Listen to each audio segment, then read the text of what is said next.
So mga tol, magandang balita para sa ating former 3 Division World Champion, angas ng Pinas, Janril Casimiro. Dahil po ay nag-update na po ang WBO. Bilang hari sa WBO itong The Monster na Oya Inoue. At number 1 contender si Sam Goodman. Ang number 2 si Luis Neri. At number 3 ang angas ng Pinas, Janril Casimiro. Matagal po nag-update ang WBO.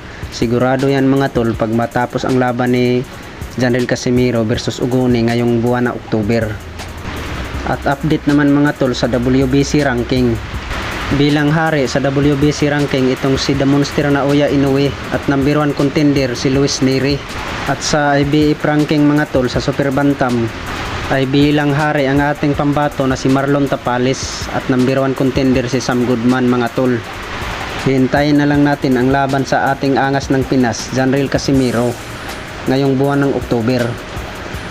Dahil po ay may paparating din na laban ang angas ng Pinas, yung nagtalo sa ating pambato na si Froilan Saludar, itong si Luis Neri. Maraming nagsabi mga tol, itong si Luis Neri ay kaya talaga to patulogin ni angas ng Pinas, Janril Casimiro, pag matutuloy ang laban nila. So hanggang dito na lang tayo mga tol. Maraming salamat sa inyong panunood.